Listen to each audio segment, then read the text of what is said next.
Boa noite. Agradecendo mais uma vez a oportunidade, né? Agradecer ao André aí pelo estudo. Esse menino chegou aqui um dia, outro dia mesmo aqui, né? Pouquinho tempo fica quando a gente velho. E dá continuidade ao nosso estudo do Livro dos Espíritos, né? A gente parou na semana passada. Alguém lembra aí onde nós paramos na semana passada? Não? Está escrito aqui, nossa senhora. Nem escrito aqui. Não, eu sei. Eu sei onde parou, está anotado aqui no meu livro. Mesmo se minha cabeça ficar ruim, está anotado. A questão 155, a gente está falando sobre a separação da alma e do corpo. Vamos falar sobre morte, né? Separação da alma e do corpo é morte, né? Aí eu sempre que falo desse assunto, eu lembro da minha mãe que falava que não gostava de vir aqui porque a gente ficava falando de morte. Agora já está sabendo como é que é, né? Então, na questão 155, o Kardec pergunta, né?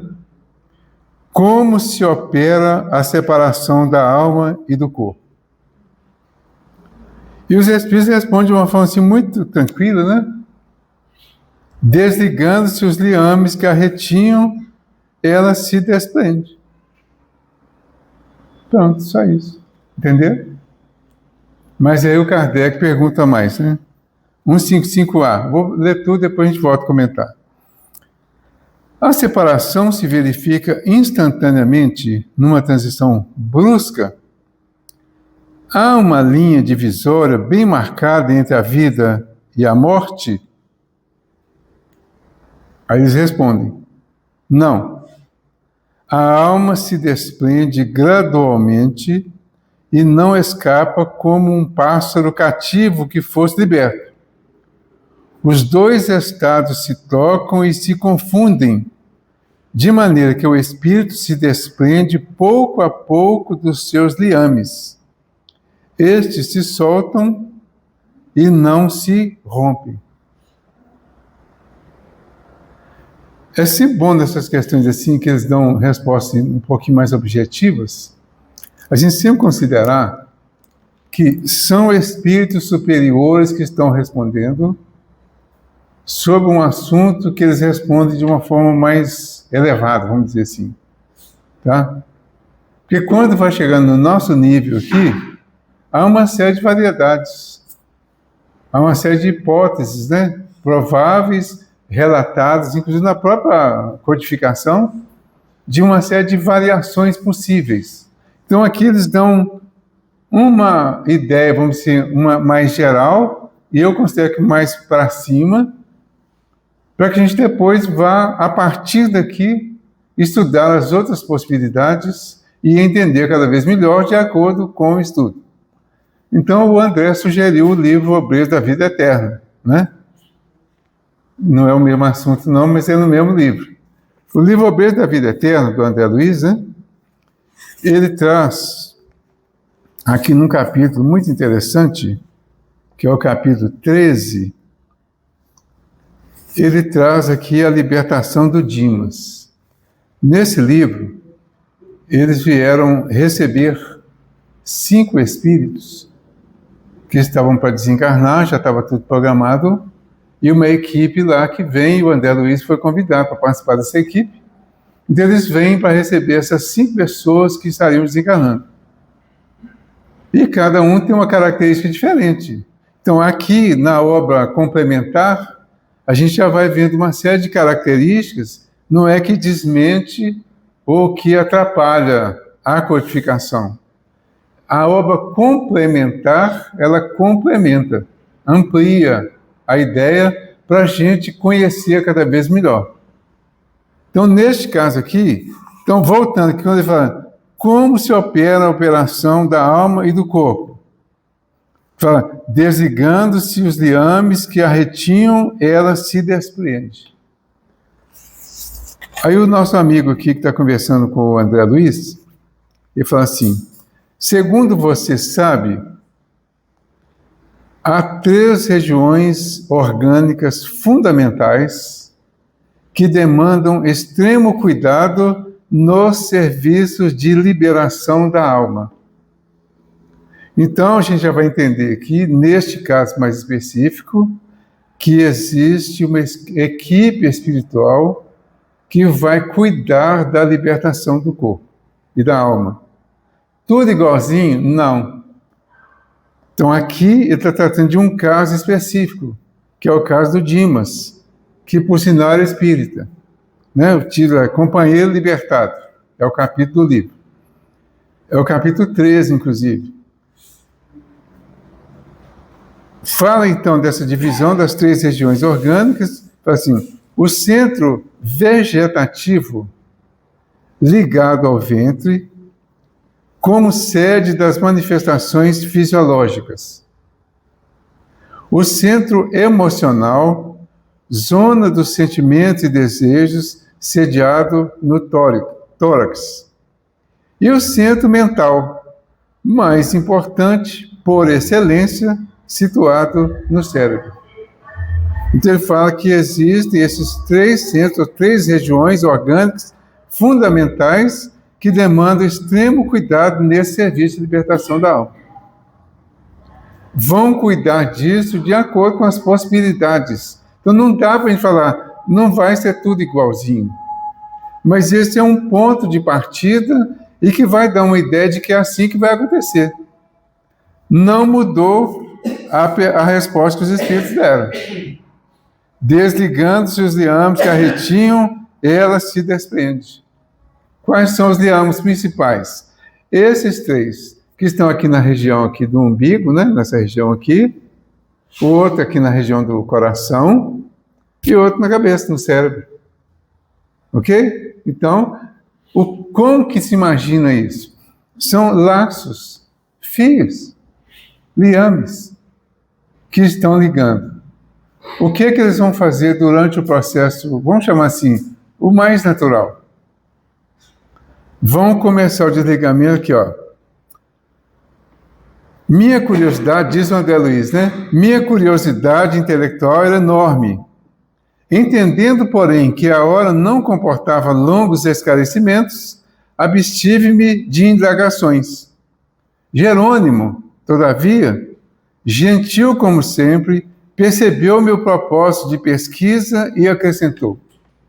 Então, o André Luiz só pensou isso aqui, né? E o Jerônimo, que era o amigo espiritual que estava comandando lá o processo, percebeu o pensamento dele e falou para ele, no teu ensejo, André, você estudará o problema transcendente das várias zonas vitais da individualidade. Eu vou mostrar uma coisa que vocês vão rir, não, né? Não? Então, é sério. Não é para rir, não. Isso aqui foi feito pela cor, que vocês já vão imaginar, né? Isso aqui foi feito em... O André era menininho ainda, pra vocês terem uma ideia. Certo? É o seguinte, uma das primeiras vezes que nós fizemos curso de passe aqui, demos curso de passe aqui no cantinho, e em outras casas, naquele tempo não tinha computador direito ainda, a gente datilografava, tem coisa que está datilografada, né? Então, a gente usava esse recurso. E eu tenho esse recurso lá ainda hoje, e eu não achei a minha parte que está lá no computador com as figuras um pouquinho melhores. Então, eu trouxe esse mesmo. Esses centros são mais ou menos aqui, essas 7 bolinhas aqui, ó, que são os centros vitais, ou os centros de força. Então, lá no Oriente eles chamam de chakra, tá? O André Luiz chama de centro de força ou centro vital. Os centros que ele citou aqui, está aqui, ó, no plexo solar, o outro está aqui no cardíaco, que eu confundi um pouquinho esse aqui, o cardíaco, tá? Então, são as regiões do corpo, tá dando para ver mais ou menos? Porque eu enchi de escrito aqui para ir completando as coisas, então, e o outro aqui no cérebro, que seria o coronário. Tá? Os 3 principais. Mas aqui, na verdade, os principais, os mais estudados, são 7. São 7 centros vitais. Tem outros, mas alguns estudam até 12, parece. Mas os mais comuns da gente aqui, por exemplo, nos cursos que a gente tem feito aí, é mais esse aqui, o 7. Porque isso aqui, nós vamos entender também como que funciona o passe. Ah, a Jaqueline vai quebrar o galho ali, vai trazer um...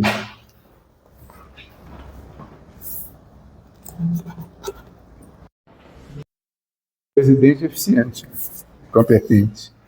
Entendeu? Então, esse centro aqui, esses pontos, são os pontos principais.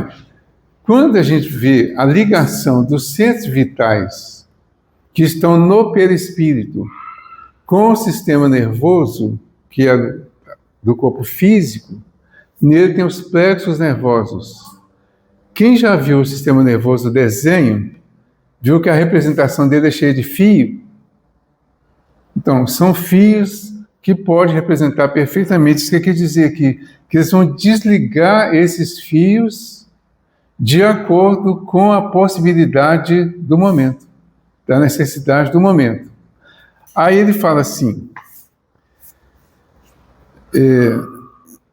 aconselhando-me cautela na administração de energias magnéticas à mente do moribundo, começou a operar sobre o plexo solar.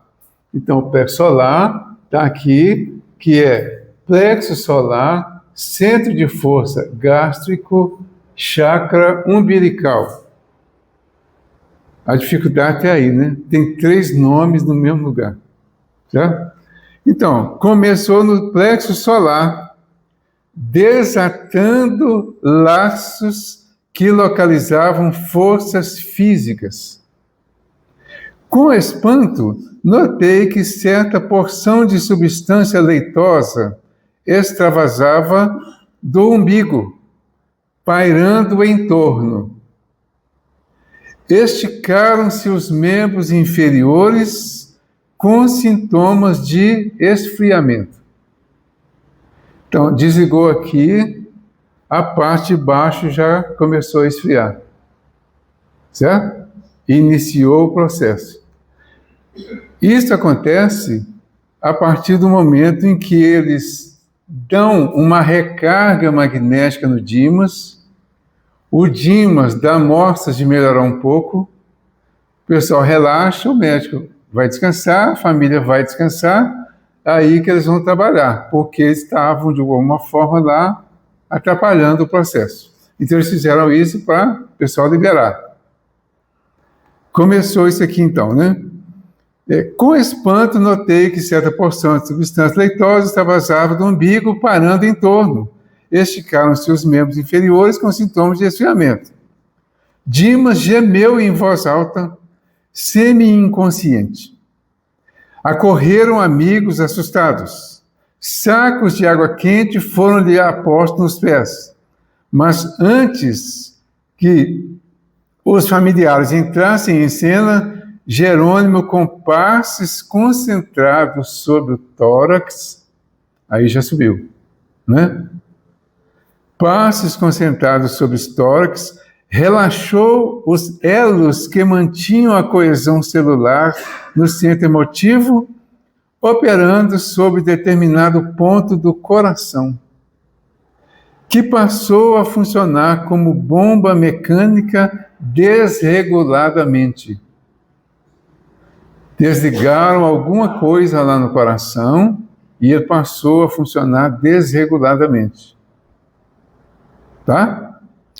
Nova cota de substância desprendia-se do corpo, do epigastro à garganta, mas reparei que todos os músculos trabalhavam fortemente contra a partida da alma, opondo-se à libertação das forças motrizes em esforço desesperado, ocasionando angustiosa aflição ao paciente. Gente, aqui tem um detalhe interessante. Esse paciente aqui, o Dimas, ele era espírita, ou seja, ele se dizia espírita. Tá? Ele frequentava o centro, fazia uma série de tarefas espirituais, né? Era médium, mas ele tinha várias resistências em relação à desencarnação. Ele era uma das principais pessoas que estava atrapalhando o processo dele mesmo. Ele tinha algumas dificuldades, estava preso a algumas dificuldades, que até o André citou de uma forma aqui, essa questão do adultério, né? Adulterou, é como se tivesse adulterado o próprio caminho, certo? Aí quando você adultera o próprio caminho, chega o tempo certo e você não conseguiu retornar e consertar, você pode criar esse tipo de resistência e vai gerar um sofrimento ainda maior. Então, a vantagem de não adulterar, né, seguindo aqui a orientação que o André passou aqui do Evangelho, é exatamente de a gente continuar no caminho reto e atingir cada fase dos nossos objetivos aqui na vida física de uma forma completa ou mais completa possível, sem gerar nenhum apego que estaria relacionado com a necessidade de consertar algo que a pessoa sente e sabe que não consertou. Culpa. Por que é importante, então, a gente falar, estudar sobre isso? É uma preparação constante. Todo esse aprendizado que nós temos, os estudos do Evangelho, o estudo das obras espíritas, o conhecimento de todos esses detalhes, é para que a gente aprenda a conviver bem com tudo que precisa acontecer. Se temos uma rota a seguir, precisamos aprender o melhor possível para seguir com tranquilidade essa rota. Porque existem setores, existem momentos, fases, que não tem como não acontecer. O André citou. Entendeu? Não tem como não acontecer. Vai acontecer. A morte é uma delas. O que a gente chama de morte aqui, né? É uma delas. Vai acontecer. E vai acontecer num tempo que não vai nos ficar dando opção para a gente ficar esperando. Ah, não, você não conseguiu fazer isso, né? Não, fica aí mais uma semana, mais um mês, mais um ano, mais 10 anos. Que aí acaba gerando aquele negócio da moratória aí, que é melhor nem entrar nisso, né? Entenderam? Então, nós precisamos nos preparar para o nosso processo de libertação. Entender como acontece, assimilar, naturalizar, para não ter resistência na hora que for acontecer. Você vai tomar uma injeção, você vai todo endurecido, né? Tem muita gente boa que não gosta de injeção. Eu sou uma delas, eu não gosto de injeção. Quando você vai tomar injeção, normalmente a enfermeira ou enfermeiro que vai aplicar, assim, relaxa, né? Relaxa os músculos, né? Fica tranquilo. Porque se você relaxa, a agulha entra mais fácil. Mas a gente só deixa para fazer isso, para pensar nisso, quando chega lá. Antes, você fica num processo de tensão. Você não consegue pensar no outro lado. Não, eu preciso ficar tranquilo, ficar relaxado. Quanto menos endurecidos estiverem os músculos, mais tranquilo será, não é? A gente só lembra disso na hora lá. A não ser uma pessoa que já está tranquila em relação a isso. Tem muita gente que não tem medo, não tem nenhum problema com injeção, né? Mas quem tem, vai passar por isso. Assim é o processo em relação a tudo na vida. Principalmente as coisas que vão gerar algum tipo de dificuldade. A gente precisa se preparar para isso. As coisas que estão acontecendo, tudo que vai acontecer, aquelas que já estão dentro de uma programação que a gente já sabe que vai acontecer, se preparar para passar por elas com tranquilidade, vai ser muito melhor para nós. Tá? Bom, então eu falei, o problema aqui é lembrar onde que eu parei depois. E essa dela não está acompanhando. Então ele relaxou o cérebro, a gente tinha uma coesão celular no centro emotivo, operando sobre determinado ponto do coração, que passou a funcionar como bomba mecânica desreguladamente. Nova cota de substância desprendia-se do corpo, do epigastro à garganta, mas reparei que todos os músculos trabalhavam fortemente contra a partida da alma, opondo-se à libertação. Eu sei que já li isso aqui, tá? Das forças motrizes, em esforço desesperado, ocasionando angustiosa aflição ao paciente. O campo físico oferecia-nos resistência, insistindo pela retenção do Senhor espiritual. Com a fuga do pulso, foram chamados os parentes e o médico, que acorreram pressurosos. No regaço maternal, todavia, e sob nossa influenciação direta, Dimas não conseguiu articular palavras ou concatenar raciocínios. Quando eles chegaram, ele já estava acolhido pela mãe, que era desencarnada, que foi autorizada a ficar ali para acolhê-lo assim que ele desligasse. Tá? Alcançáramos o coma em boas condições. O assistente estabeleceu reduzido tempo de descanso, mas volveu a intervir no cérebro. Era a última etapa. Concentrando todo o seu potencial de energia na fossa romboidal, Jerônimo quebrou alguma coisa que não pude perceber com minúcias, e brilhante chama violeta dourada desligou-se da região craniana, absorvendo instantaneamente a vasta porção de substância leitosa já exteriorizada. Quis fitar a brilhante luz, mas confesso que era difícil fixá-la com rigor. Em breves instantes, porém, notei que as forças em exame eram dotadas de movimento plasticizante. A chama mencionada transformou-se em maravilhosa cabeça, em tudo idêntica à do nosso amigo em desencarnação, constituindo-se após ela todo o corpo perispiritual de Dimas, membro a membro, traço a traço. E à medida que o novo organismo ressurgia ao nosso olhar, a luz violeta dourada, fulgurante no cérebro, empalidecia gradualmente até desaparecer de todo, como se representasse o conjunto dos princípios superiores da personalidade, momentaneamente recolhidos a um único ponto, espalhando-se em seguida através de todos os escaninhos do organismo perispirítico, assegurando desse modo a coesão dos diferentes átomos das novas dimensões vibratórias. Dimas desencarnado elevou-se alguns palmos acima do Dimas cadáver, apenas ligado ao corpo através de leve cordão.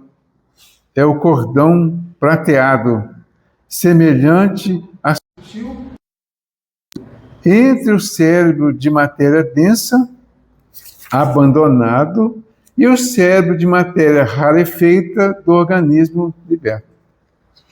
Então aqui sugiro a leitura com mais detalhe, com mais cuidado até dessa obra, né?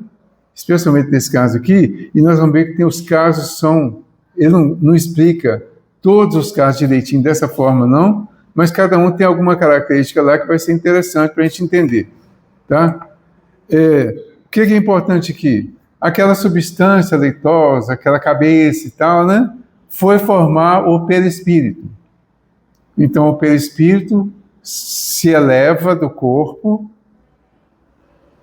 tem a mesma semelhança do corpo, então o corpo agora já vai ser considerado desencarnado, né? Desligado, apenas ligado por um laço, que é o cordão prateado, que vai desligar ao longo de um tempo, pode ser algumas horas, algum tempo a mais, né? É variado isso também, mas o certo e o importante aqui é a demonstração de que o Dimas, espírito, com o seu perispírito que estava materializado ali na visão dos espíritos que estavam por lá, estava totalmente separado e desligado do Dimos físico.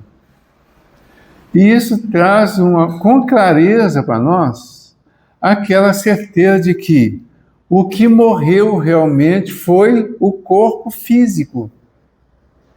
Agora era um cadáver que estava ali deitado na cama ainda. O restante, o espírito com o perispírito, que tinha a mesma forma do corpo físico, estava separado e seria acolhido e passaria a ser cuidado pela mãe, também desencarnada, que estava próxima lá e que ia conduzi-lo. Tá? Então, isso aí dá uma visão clara para nós dessa resposta à pergunta que o Kardec fez aos espíritos. Como se opera a separação da alma e do corpo? Desligando-se os liames que a retinham, ela se desprende. Então, ampliou a resposta. Ô, Geraldo, você quer falar? Bom dia. A morte cerebral, ela pode ser o início do desligamento dos liames, Sim, é o que ele fala aqui, inclusive. Né? Veio de baixo, né? A pessoa veio de baixo para cima, de calma, coração, aí perdeu de cima para baixo. Eu tenho a morte cerebral. Eu tive um primeiro uma morte cerebral.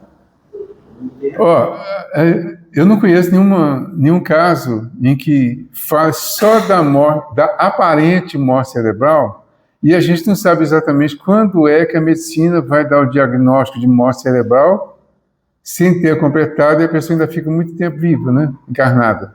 Né? Eu não tenho assim, uma informação sobre isso. Tá? Agora, o processo que ele fala aqui é esse. Agora, é claro que há variações nesse processo. Importante lembrar, há variações. Porque será que no caso de um acidente, aí o acidente é programado. É acidente para nós aqui, para o plano espiritual não é acidente, é programado. Mas será que mesmo assim vai ter esse mesmo processo da mesma forma? Aí fica a dúvida, né? Deixa o João falar primeiro lá. Nesse caso que eles relatam aí, né, começaram, claro. Mas nesse caso específico, isso, exatamente. Então, vamos imaginar assim, esse aqui está para ir. Então, vamos fazer o processo normal, desligamento definitivo. Esse aqui, esse outro, vai passar só por um momento. Então, pode ser que o que chamam de morte cerebral, normalmente quando é morte cerebral já está finalmente, né? Então, pode ser que o que eles detectam como morte cerebral seja só um estado de inconsciência, mas que o processo mesmo ainda não começou de fato e vai aguardar um pouco com essa vida vegetal até chegar o momento certo, né? E aí é o que a gente está falando, tem uma série de variações, e a gente não sabe todas, né? A gente sabe que há as diversas variações. Tá, eu não sei então, como é que eu faço? Eu não sei como é que eu vou... Alguém sabe como é que vai morrer, não? Sabe não, né? Alguém imagina? Melhor nem imaginar, né? Agora, a gente tem certeza que vai, certo? Então, se a gente tem certeza que vai, mas não sabe como, se prepare para ir, esquece o como. Vai ser da maneira que já está programada no plano espiritual e que a gente vai poder colaborar para ser o mais leve possível, dependendo da preparação que fizer. Então, isso é importante, é se preparar. Preparar como? Estudando, aprendendo, entendendo e vivenciando o Evangelho. Essa vivência, essa transformação que nós precisamos fazer no dia a dia, é o que é mais sério, porque isso é como se fosse a prática no dia a dia do que vai acontecer na sequência. É uma preparação da experiência que está chegando. E isso é o que mais falta em nós, de uma maneira geral. Há uma dificuldade para a gente assimilar a ponto de compreender essa necessidade da preparação. Isso partiria de pequenos detalhes. Aproveitando o adultério, né? Nós adulteramos. Dentro da lei de Deus, a gente adultera, altera, modifica a lei em todos os comportamentos exagerados que temos em todos os níveis. Na alimentação, se é que pode chamar de alimentação, né? No que nós chamamos de alimentação, a gente acaba alterando e não é alimentação, é comer muito. É gula. Alimentar está dentro da lei. Comer muito está fora da lei, chama gula. É pecado mortal, inclusive, né? É um dos pecados mortais. Então, alimentar, ou seja, comer demais ou comer de menos. Tudo que nós fazemos nos extremos coloca em risco. A gente precisa, então, se preparar para encontrar o ponto do equilíbrio. O equilíbrio dentro das realizações do dia a dia. E é essa que está a dificuldade nossa. É de se manter dentro do equilíbrio.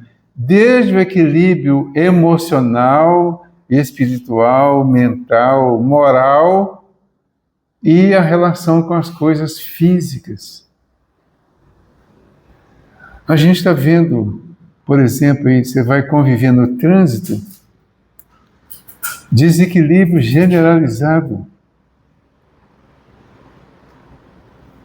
Um dia desse uma pessoa falou para mim que anda com um revólver debaixo da perna. Ele vai sair de carro, né? Ele pega o revólver, põe debaixo da perna. E ele diz que faz questão que as pessoas vejam que ele está com o revólver. Parece que ele tem porte, lá e pode usar. Acho que agora não está podendo mais não. Mas ele até então ele podia, ele disse que andava com o revólver para mostrar para as pessoas que ele estava armado. Aí a gente estava conversando num grupinho, né? E uma outra pessoa que estava me perguntou o que eu achava disso. Se eu me desequilibrava no trânsito, por exemplo. Eu falei, tem duas coisas que eu não gosto, não.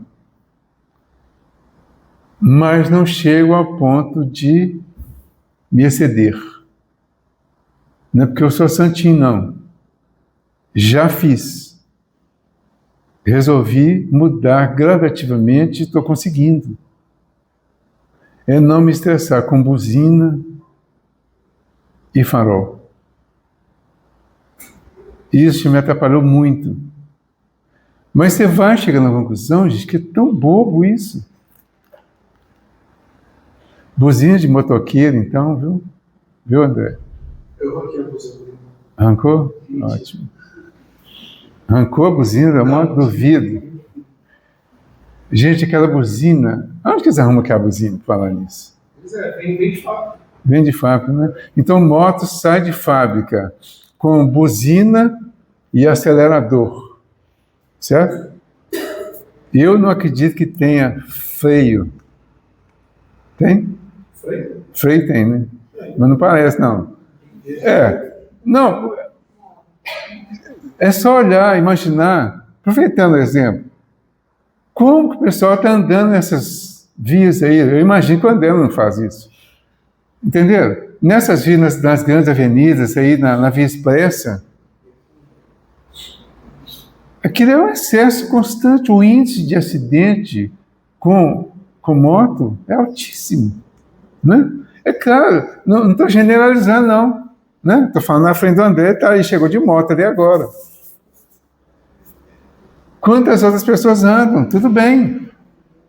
Então, a questão é o equilíbrio. A questão, o que é? Não adulterar a lei. que a lei manda? O que a lei determina? Cumpra. Só isso. Se acontecer alguma coisa, você estando cumprindo a lei, estava dentro do seu processo normal, tudo bem. Vai passar com tranquilidade. O problema é se tiver nos extremos. E é isso que nós precisamos preparar. Ou seja, para ter uma boa morte, é preciso ter uma boa vida. A má vida, a vida ruim, a vida difícil, a vida desregrada, vai gerar uma morte complicada. Uma continuidade da vida que todos nós temos e teremos, isso ninguém vai tirar, mas vai ser uma continuidade muito tumultuada. Então é preciso que a gente se tranquilize e se prepare em relação a isso. A obra do André Luiz começa, o tema da obra do André Luiz é a vida no mundo espiritual. São 13 livros, né, que tratam da vida no mundo espiritual. Esse aqui é um deles. Começa com o Nosso Lar. No Nosso Lar, ele já começa o livro contando como foi a experiência dele. E a experiência dele é a mesma que todos nós precisamos observar para ver em que tanto ali. É a instrução que a gente não tinha com a mesma clareza antes. Por isso é importante a leitura. Uma leitura boa, leve, um pouco romanceada, pela primeira vez, né? Depois você vai ver que tem muito mais do que simplesmente uma história contada, né? Tem muita instrução, tem muita informação, mas é preciso ler buscando a informação por trás da parte romanceada da história, né? Então, na continuação da pergunta aqui, né, ele fala, então, a separação se verifica instantaneamente numa transição brusca? Há uma linha divisória bem marcada entre a vida e a morte? Então, a resposta, não há uma linha divisória bem marcada. Ele fala, não, a alma se desprende gradualmente e não escapa como um pássaro cativo que fosse liberto. Os dois estados se tocam e se confundem, de maneira que o espírito se desprende pouco a pouco dos seus liames. Estes se soltam e não se rompem. Aí vem o comentário do Kardec. Durante a vida, o espírito está ligado ao corpo pelo seu envoltório material ou perispírito. Então isso é claro para nós, né? Nós somos espíritos, temos o corpo espiritual ou perispírito, e aqui, os encarnados, temos o corpo físico. A diferença que existe entre os encarnados e os desencarnados é simples e fácil, né? O encarnado tem corpo, que é o nosso caso. O desencarnado não tem o corpo físico. Ele tem o corpo espiritual, que nós também temos. Tá? Quando acontece o fenômeno da morte, o corpo físico morre, a alma ou o espírito ligado com o seu perispírito se afasta. E continua vivo, claro. Por isso, a imortalidade. Eu estou entrando com mais detalhe, porque esses estudos aqui, pessoas novatas, encarnadas e desencarnadas, né? E às vezes nas reuniões aqui, vem os espíritos depois e vem falar que não entendeu uma determinada parte, que não ficou bem claro para ele. Alguns vêm nas reuniões mediúnicas e pedem para explicar de novo alguma coisa que não foi bem explicado aqui às vezes. De vez em quando acontece isso. Então, às vezes, a gente tem que entrar em determinados detalhes, que é tipo chover no molhado, né? Bom, o que o Kardec continua então aqui? A morte é apenas a destruição do corpo, e não desse envoltório que se separa do corpo quando cessa a vida orgânica. A observação prova que no instante da morte, o desprendimento do espírito não se completa subitamente. Ele se opera gradualmente, com lentidão variável, segundo os indivíduos. Para uns, é bastante rápido e pode dizer-se que o momento da morte é também o da libertação que se verifica logo após. Noutros, porém, sobretudo naqueles cuja vida foi toda material e sensual, o desprendimento é muito mais demorado e dura às vezes alguns dias, semanas e até mesmo meses, o que não implica a existência no corpo de nenhuma vitalidade, nem a possibilidade de retorno à vida, mas a simples persistência de uma afinidade entre o corpo e o espírito. Afinidade que está sempre na razão da preponderância que durante a vida o espírito deu à matéria. É lógico admitir que quanto mais o espírito estiver identificado com a matéria, mais sofrerá para separar-se dela. Por outro lado, a atividade intelectual e moral e a elevação dos pensamentos operam um começo de desprendimento, mesmo durante a vida corpórea. E quando a morte chega, é quase instantâneo. Então, o que o Kardec está fazendo aqui? Ele está relatando as variedades, ou seja, algumas das possíveis variedades que existem no processo. E tem uns pontos marcantes, né? Por exemplo, noutros, porém, sobretudo, naqueles cuja vida foi toda material e sensual, o desprendimento é muito mais demorado e dura, às vezes, alguns dias, semanas, meses. Então, o que eu preciso fazer, então, confirmado aqui também pelo comentário do Kardec, para que seja mais tranquilo? Passar a ter uma vida mais moderada, mais tranquila. É parar e cruzar os braços e esperar a morte chegar? Não. É viver equilibradamente, fazer equilibradamente aquilo que precisa ser feito. Não é para ficar esperando, não é para parar tudo, não é para dispor de tudo que possa ser matéria, agora não vou usar mais isso e aquilo, e perder as condições de fazer o que precisaria fazer com aquilo que veio, às vezes, com relativa facilidade.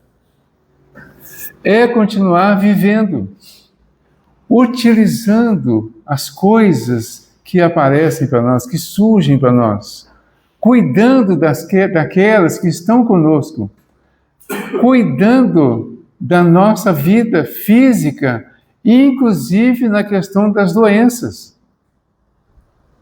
A doença que surge não significa para esperar, porque agora não tem jeito mais, que adoeceu vai morrer. Seja que doença for, é preciso cuidar, é preciso tratar. Uma das manifestações mais chocantes que nós tivemos aqui na nossa reunião de socorro aos suicidas foi exatamente a de um espírita que chegou revoltado com Deus, porque diz que Deus não deu a ele aquilo que ele esperava que fosse acontecer. Cuidado com isso, com o título. O que vai dar isso não é o título de espírita, nem de católico, nem de protestante, seja que título for. O que vai proporcionar essa tranquilidade é o comportamento dentro daquilo que a pessoa aprendeu e fez. É isso que vai valer. Então, ele tinha o título de espírita, mas ele não se comportou como tal. E chega dizendo que estava revoltado com Deus, porque ele estava no umbral, né, numa região bem desagradável, porque ele foi suicida inconsciente. Por quê? Teve o diagnóstico do câncer, já no estágio bem avançado, não tinha mais soluções imediatas, vamos dizer assim, mas o médico recomendou a quimioterapia. Aí ele se recusou a fazer a quimioterapia. Ao se recusar a fazer a quimioterapia, foi a conclusão que nós chegamos e acabamos confirmando depois, ao se recusar a fazer a quimioterapia, ele deixou o corpo submetido à doença, não tendo feito o tratamento que seria a preparação, a sustentação do corpo para atingir o dia final. O corpo morreu antes. Suicídio inconsciente, porque a pessoa não quis se tratar. Então é importante a gente tenha isso se quiser ter aquela boa morte. É preciso tratar, é preciso cuidar da vida, do corpo.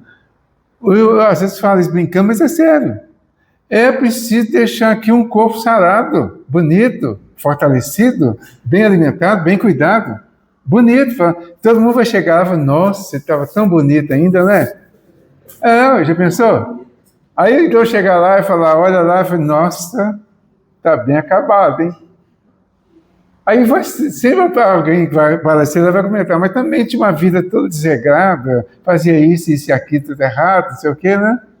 Aqui no velório do Dimas, aqui conta isso. Uns comentários lá desse tipo, né? E o André Luiz chamando atenção para isso. Então, o ideal é que a gente se cuide, sem excesso. Né? Mas se cuide. Se medique quando for necessário. Sem excesso também. Procure orientação médica. Segue a orientação. E aí, vai impedir de morrer? Não. A medicina está cada vez mais aperfeiçoada, né? Mas o pessoal continua morrendo. Então não vai impedir de morrer, mas vai ter uma vida mais saudável até chegar à morte. Mesmo que tenha uma doença, vai ter uma doença mais equilibrada, mais tranquila, até chegar o dia. Então é isso que a gente precisa fazer. E ele finaliza aqui assim. Por outro lado, a atividade intelectual e moral e a elevação dos pensamentos operam um começo de desprendimento, mesmo durante a vida corpórea, e quando a morte chega, é quase instantânea. Este é o resultado dos estudos efetuados sobre todos os indivíduos observados no momento da morte. Essas observações provam ainda que a afinidade que persiste em alguns indivíduos entre a alma e o corpo é, às vezes, muito penosa, porque o espírito pode experimentar o horror da decomposição. Então, quem fica muito preso à vida material, ao corpo, pode experimentar o horror da decomposição. Tem casos nas reuniões mediúnicas de espíritos que vêm e contam como foi o sofrimento deles assistindo e participando de alguma forma da decomposição do próprio corpo. Tem um livro do Divaldo da Otília Gonçalves, acho que é esse mesmo, Otília, ela era médium lá, em Salvador, lá com o Divaldo lá, né? Ela desencarnou, esse livro são cartas que ela escreveu para a filha dela, contando como foi o desenrolar dela depois. Ela começa contando de como foi a decomposição do corpo e ela ter participado do processo. Mas ela era espírita, era médium. Será por quê, né? É só ler o livro, você não sabe. É claro que está tudo relacionado com o apego às coisas daqui. Então, este caso é excepcional e peculiar a certos gêneros de morte, verificando-se em alguns suicídios. Quando ele fala suicídio, a gente pode entender direto ou indireto.